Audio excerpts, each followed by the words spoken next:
आज हमारे शिक्षक प्रकोष्ठ की तरफ से 121 शिक्षकों का सम्मान किया गया और अभी खेल प्रकोष्ठ की ओर से कार्यक्रम आयोजित किया जा रहा है। जब हमारी कांग्रेस की सरकार थी और मुझे शिक्षा मंत्री बनने का सौभाग्य पार्टी हाईकमान ने दिया था, तो हमने पूरे प्रदेश में 1101 शिक्षकों का सम्मान किया था।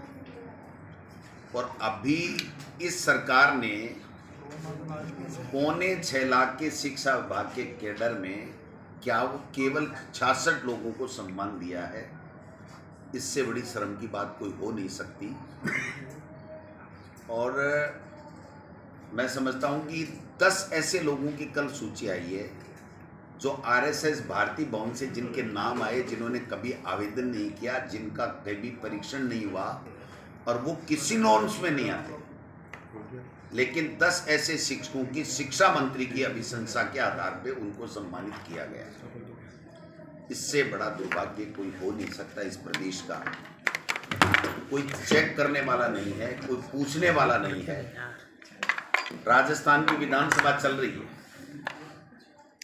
एक सवाल का जवाब नहीं दे सकते, एक मुद्दे पे सरकार सामने प्रतिपक्ष के खड़ी नहीं हो सकती। आज त्राहिमाम हो रहा है, 100 से ज्यादा लोग मर गए, फसलें बर्बाद होगी, लाखों पशु मारे गए, लोगों की फसल बर्बाद होगी। न कोई गिरदावरी की बात है, न मुआवजे की बात है। हजारों लोग बेघर हो गए। नेता प्रतिपक्ष जूली जी के नेतृत्व में हमारे विधायकों ने इतने शानदार तरीके से किसान की बाढ़ से जो तबाही हुई है, अतिवृष्टि से तबाही हुई, उसका मुद्दा उठाया। जो 7 बच्चे सिस्टम की लापरवाही से मौत हो गई, यानी सिस्टम ने, सरकार ने एक तरीके से हत्या कर दी उनकी लापरवाही रख करके, उनके श्रद्धांजलि नहीं दे रहे हैं। लॉ एंड ऑर्डर इनसे संभल नहीं रहा है। मुख्यमंत्री आकर के और 1 घंटा बैठ के चले जाते हैं, एक विषय के ऊपर इंटरवेन नहीं कर सकते हैं। केवल एक शिक्षक अगर ये कहता है कि टेस्ट किस बात का लें, अभी तक तो पाठ्य पुस्तकें ही उपलब्ध नहीं हुई, तो उस शिक्षक को एपीओ करके उसको प्रताड़ित किया जाता है।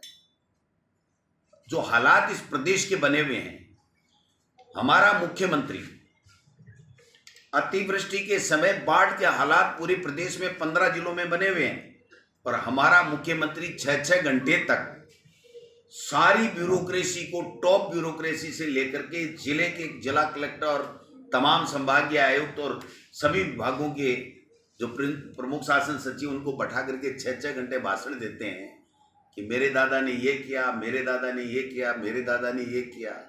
आप मुख्यमंत्री हो, आप क्या कर रहे हो वो ये बताइए। जिस वक्त आप 6 घंटे तक अपने अनावश्यक भाषणबाजी कर रहे हैं, वहां पर लोग बाग हमें बताते हैं, अधिकारी, कि साहब हम तो सेरोडेन लेके जाते हैं, बीच में पानी के साथ में एक सेरोडेन ले देते हैं जब मुख्यमंत्री जी अनावश्यक बातें करते हैं, मुद्दे की बात नहीं करते। अधिकारियों को पूछा ही नहीं जाता फील्ड की व्यवस्था क्या है।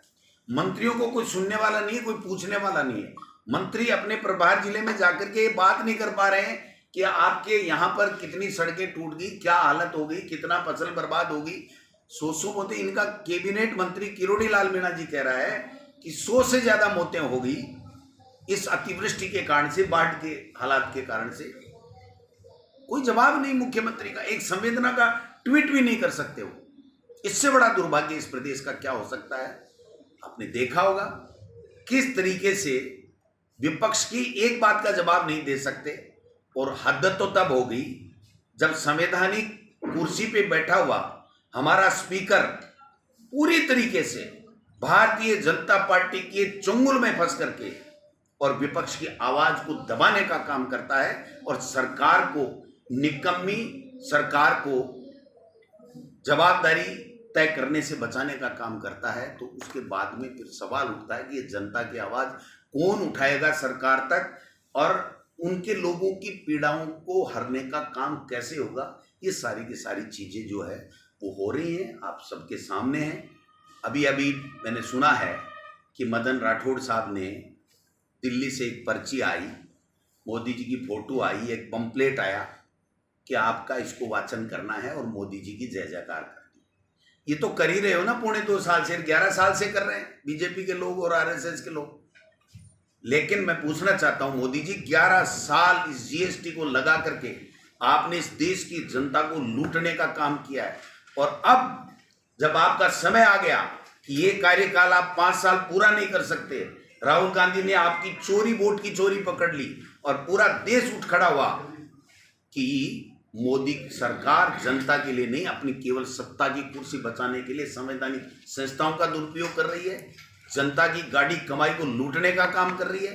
तो ऊंट के मुंह में जीरा जितनी राहत देकर के और पीठ थपथपा रहे हैं पर्चियों के आधार के ऊपर। आज 2.25 साल से मैं मुख्यमंत्री जी से पूछना चाहता हूं कि जनता के, मीडिया के सवाल आप कब लेंगे? आप आते हैं, पर्ची पढ़ के चले जाते हैं। इस पर्ची सिस्टम ने राजस्थान को बर्बाद कर दिया। राजस्थान के लोग त्राहिमाम कर रहे हैं, कोई पूछने वाला नहीं है, कोई काम करने वाला नहीं है।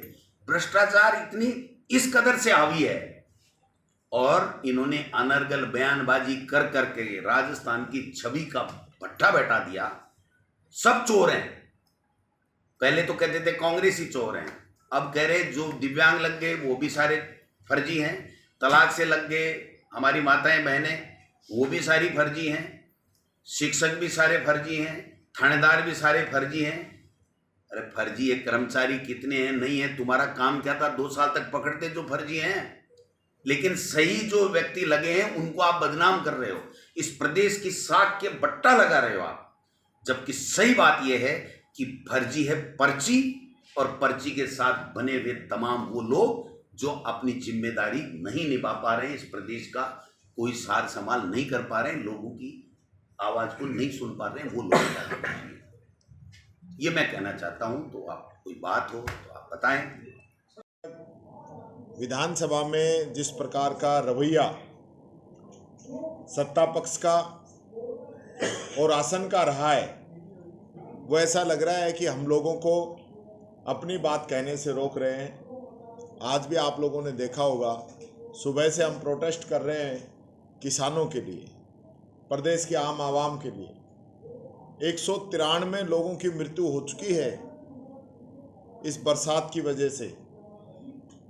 किसानों के खेतों के अंदर पानी भरा हुआ है, लोगों के मकानों के अंदर पानी भरा हुआ है, लोगों के मकान गिर रहे हैं, बच्चों के स्कूल गिर रहे हैं, जनता की सड़कें टूट चुकी हैं, लोगों को बिजली नहीं मिल रही है।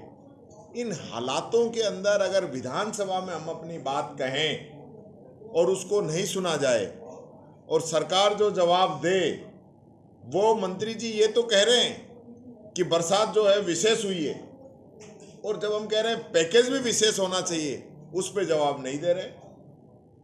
एनडीआरएफ, एसडीआरएफ के नॉर्म्स की बात करते हैं, जो उन्होंने सहायता की बात की है, मैं समझता हूँ 5-7% सहायता की बात वो कर रहे हैं नॉर्म्स के अनुसार। उसके अलावा अगर बात करें तो वो तो अलग है। तो जितनी होनी चाहिए वो भी आप नहीं कर पाए हो। 2-2 महीने बरसात होते हुए हो गया, आप कह रहे हो गिरदावरी हम करवा रहे हैं। मुख्यमंत्री जी बड़ी बड़ी मीटिंगें ले रहे हैं 6-6 घंटे की, और निर्देश दे रहे हैं कि हम विशेष गिरदावरी कराएंगे। तो कब कराओगे भाई? आपके ज़्यादातर कलेक्टर तो फील्ड में ही नहीं गए, मौके पे ही नहीं गए, उनको पता ही नहीं है हो क्या रहा है। कलेक्टरों ने एसडीएम को कह दिया, एसडीएम ने तहसीलदार को कह दिया, तहसीलदार घर बैठे। यानी कोई शासन प्रशासन के आदेश ही नहीं मान रहा। नीचे वाले मान कर रहे हैं आपके आदेश। ये हालत राजस्थान के अंदर हो गई है। हमारी सरकार थी, तुरंत गिरदावरी होती थी, तुरंत मुआवजा किसानों घोषित होता था, तुरंत मदद होती थी। मैं प्रभारी मंत्री था, 12 में बारिश आई, तुरंत मुझे उसी दिन भेजा गया कि आप प्रभारी मंत्री आप वहां जाइए। मैं वहां गया, मौके पे वहां सीएम साहब ने बात की जनता से। तो ये थी सरकार, ये थी मॉनिटरिंग, ये था काम। आज कोई काम कर रहे हैं ये लोग? मुख्यमंत्री सिर्फ जो है मोदी जी की बड़ाई करनी है। तो आज मैं समझता हूँ मुख्यमंत्री बनने के बाद भी दूसरी प्रेस कॉन्फ्रेंस होगी। एक तो पहले दी थी जिसमें 8 क्वेश्चन आप लोगों को लिख के दिए थे कि 8 ही पूछने, और आज ये दूसरी है जो सिर्फ प्रेस ब्रीफिंग की है, प्रेस कॉन्फ्रेंस नहीं थी, प्रेस ब्रीफिंग कि जीएसटी। राहुल गांधी जी ने तो पहले ही दिन कह दिया था कि 2 स्लैब होनी चाहिए। तो राहुल गांधी जी की जो बात मानी उसके लिए तो मैं धन्यवाद देता हूँ इस सरकार को। देर आए दुरुस्त आए, लास्ट में माननी राहुल गांधी जी की पड़ेगी। आप जातिगत जनगणना की बात उनकी मानी और अब ये जीएसटी की बात मानी और वोट चोरी का भी खुलासा बहुत जल्दी होगा, ये बात मैं कहना चाहूंगा। अरे हम तो जान बचा के भाग रहे हैं, इनके मंत्री तो हमें मारने दौड़ रहे हैं। आपने नहीं देखा? बिल्कुल सेम। आपने नहीं देखा? यानी इतना घमंड, इतना अहंकार सत्ता के मंत्रियों को किस चीज का है भाई? वही जनता ने उनको चुन के भेजा है, वही हमको भेजा है। हम 20-25 कम रह गए जो इधर बैठ गए, वो 20-25 ज्यादा आ गए तो उधर बैठ गए। इससे ज्यादा तो अंतर कोई है नहीं। वही जनता है जो चुन के भेजती है। घमंड नहीं करना चाहिए। ये सरकार घमंड में है, उड़न खटोला सरकार है। मुख्यमंत्री हेलीकॉप्टर से नीचे नहीं उतर रहे, रोजाना दिल्ली दिल्ली दिल्ली, और अब तो मंत्री भी जो हेलीकॉप्टर में चक्कर लगा रहे, ऊपर ऊपर हवाई सर्वे हो रहा है, जनता नीचे दलदल में धस रही है, उस पर कोई नजर नहीं। वो उनके पर्सनल विचार होंगे, पार्टी की लाइन नहीं है वो। पार्टी का विरोध है इस बिल से, क्योंकि जो गाइडलाइन है, भारत सरकार ने जो एक पूरा सर्वे किया था अलग अलग संस्थाओं के माध्यम से, यूनिवर्सिटीज के माध्यम से, डिपार्टमेंट्स के माध्यम से, उसमें यह तय किया गया था कि 10वीं क्लास और 16 साल इससे कम उम्र के बच्चों को कोचिंग नहीं होनी चाहिए। वो सरकार कर रही थी, उस पर हमारा एतराज़ है।